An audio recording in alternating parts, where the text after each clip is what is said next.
Today is June 1st, and you know what that means. No, not the unofficial beginning of summer. Actually, what it is the first day of hurricane season. So I'm here to talk to you today about how seniors can prepare for a hurricane. Hi, it's Robin with SeniorSafetyAdvice.com. Tune into our channel for tips and hints for caregivers and for seniors who want to age in place safely. So, hurricane or emergency preparedness for seniors. Why is that any different than anybody's hurricane preparedness? So truthfully, we all need to have an escape plan of some type. But seniors have special needs. They may have issues like physical or cognitive impairments. They may have limited mobility as far as like they may not be able to walk without a cane or a wheelchair walker. They may not drive, so they have different transportation issues than a younger person would have. And they may be living alone and therefore have the lack of a support network. So these are all really big reasons why seniors need to make sure that they are prepared for hurricanes and other emergencies. For example, in Hurricane Katrina in 2005, 49% of the victims were people who were age 75 or older. So you can see it's a big concern for seniors. So the Atlantic hurricane season starts on June 1st and runs until November 30th. Also, there's fires. It seems like every year now we have a ton of fires during the summer when it's hot and dry and windy. So the things that a senior needs to have prepared is, as with everybody, an evacuation kit of some type. Also, you need to know what your escape route is going to be, and you need to have your contact information written down for your loved ones, their contact information written down on a list that you can bring with you. And also, you need to make sure that you have food, medications, batteries, things like that. So we're going to talk about each of those in depth. So with seniors, they have three really main focus areas: medications, medical equipment, and transportation. So medications, you need at least a week's supply that you can just grab at a moment's notice. So that needs to be on hand, and that really needs to be in an evacuation kit. I would recommend getting a duffel bag or a backpack, something that's not too big to try and move around, but something that you can carry your things in. You can pack a lot of this stuff ahead of time so that it's all right there and you don't have to scramble if you really do have to evacuate in an emergency. So get that duffel bag and then get yourself, I would say, a 1 month supply of your medications, but at least make sure you have a week's worth. Put that into your duffel bag. The next thing that you need to do that needs to go into that duffel bag is anything that you need in the way of medical equipment. For example, if you have oxygen needs, you need to make sure that you at least have an extra oxygen tank and the supplies that go with that, the cannulas and whatever you need. You also, if you had a colostomy bag, you need to make sure you have at least a week's worth of supplies for that colostomy bag.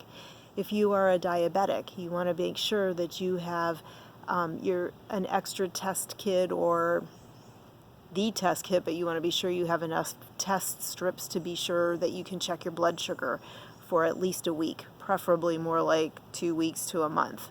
Because you never know. Hurricane Katrina, I can't remember, but I know people were stuck in the stadium in Houston for days on end. So that's why I say a week would be minimum, bare minimum. Nowadays with COVID, I would also tell you to make sure that you have some extra masks that you put into your duffel bag. And then the last thing that you need in this overview is to make sure that your transportation needs are met. So in other words, if you don't drive, who is going to pick you up and take you? Are you going with a neighbor to a shelter? Do you have a family member who's nearby that you could go to their house? They could come and get you. How are you going to get to wherever you need to go if you have to get out fast? Okay, so we talked about that duffel bag. Now, what else do you need to have in it? Well, you really should be sure that you have first aid supplies. So I would tell you, throw in bandages, make sure you put in maybe a thermometer, maybe if you have like Neosporin or things like that for a cut.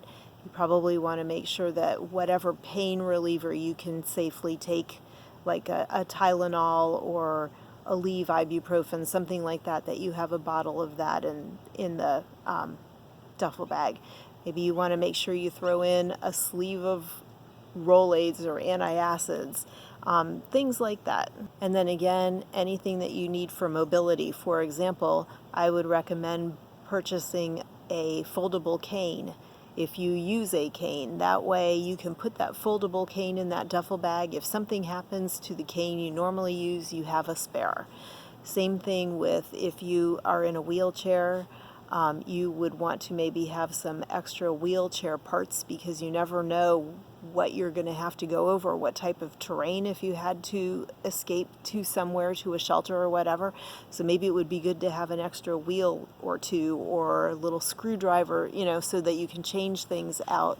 For a cane, maybe you would want to have some extra rubber tips for the end. The next thing that you're going to want to put into that evacuation kit is your important papers. So what I would recommend you do is get a waterproof sack, or waterproof, like a firebox kind of a thing, something that's light, but you can carry your papers in it. And I would make sure you put in your passport, any medication, like make a list of your medications.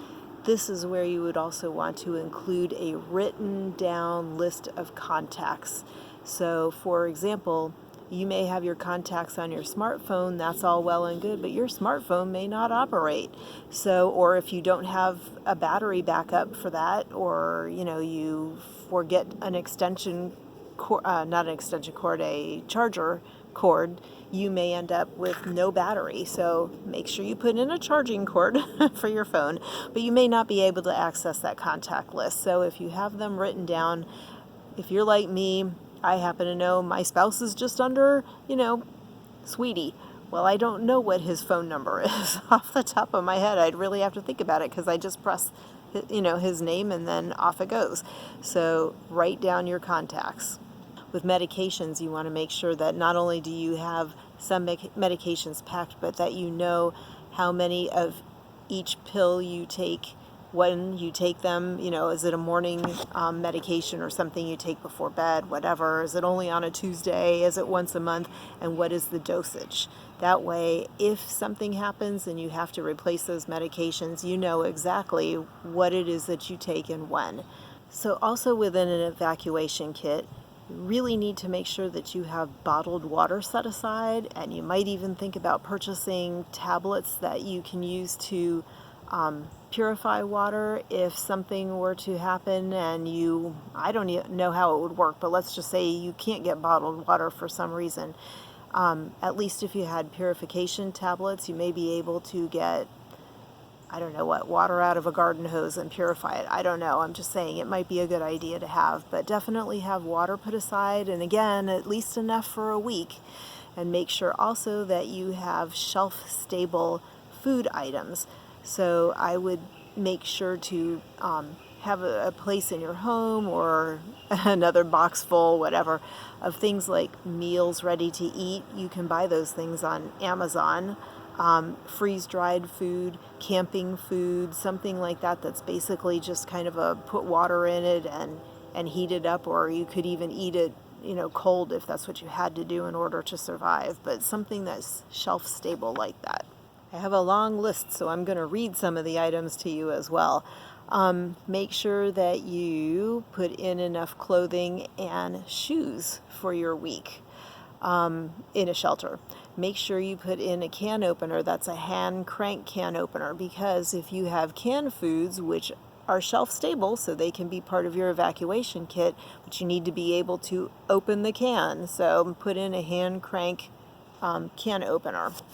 Batteries, make sure that you have batteries for a flashlight, and also throw a flashlight in your evacuation kit. But one thing seniors don't think of, hearing aids. If you are a person who wears hearing aids, you need to make sure that you at least have a couple weeks worth of hearing aid batteries put in your evacuation kit as well. Okay, another thing that you want to think about is your pets. If you have a cat or a dog or whatever that's going to have to evacuate with you, make sure that in your evacuation kit you have your pet's food, at least enough for the pet for a week or 10 days. You want to make sure you have extra water for that pet. You want to put in like an extra leash, an extra collar, things that the pet is going to need in order to be with you and maybe other animals or people. You need to also throw in their important papers, their licenses, their shot records. If there's any medication that your pet takes, you need to make sure you include that, and the vet's phone number written down, again, in case your phone doesn't work. Now, one big thing to keep in mind is many shelters will not take pets. So you need to really be sure that you're checking out the shelters in your area to be sure that if you have a pet, you can bring that pet with you. And if you cannot bring that pet with you, where are you going to take that pet? Who's going to care for it? Please, please don't leave your pet at home and hope that they can fend for themselves for a week without food and water and being walked. That is a horrible thing. Please make sure that you can take care of your pet, or you have somewhere for that pet to go if you do have to leave. And then one other thing that I would strongly recommend is to have a weather radio like this. This one does run on electricity, but it also is battery operated, and that is the kind that I would tell you to get, is a battery operated one. That way you can run it on electricity, but if there is no power and you have batteries, you can still find out information about the storm or the fire or whatever the disaster is that you have evacuated for. So make sure to get one of those. And then the last thing that you need to plan has to do with your escape route. So again, how are you getting to the shelter?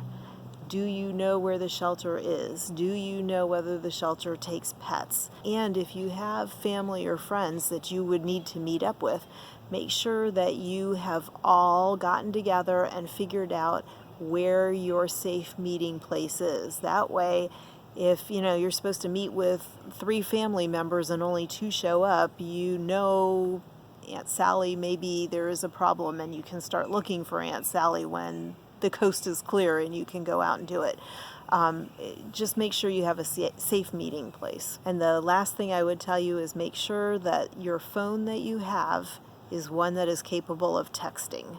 Now, the reason I say that is my aunt and cousins went through the bad tornado that was in Joplin, Missouri, whatever it was, 10 or 15 years ago, and they all had phones, but the cell phone towers were not capable after the tornado. They weren't capable of transmitting a phone call because it takes a lot of power to do that, but they could text each other. So even though they couldn't get through to physically talk to each other, they knew that everybody was okay because they were able to text back and forth. So that's the one other thing that I would highly recommend is if you do have a phone, make sure it's one that has texting capability. So that is my list of hurricane or emergency preparedness for seniors. Please make sure that you don't waste any time. We're already into the beginning of hurricane season now, and you never know again about fires out west or even in the east. I mean, whatever. Just make sure that you are prepared. Put that emergency kit together as soon as possible. And if you haven't subscribed to our channel, please take a second to subscribe. You can just hit that button down in the corner and then hit the notification bell when it pops up, and that way you won't miss any of our informative videos. So again, put that emergency kit together as soon as possible. Don't hesitate because it could be your life. So we want you all to be as safe as possible. So until the next video, thank you very much for watching. Take care. See you next time. Bye.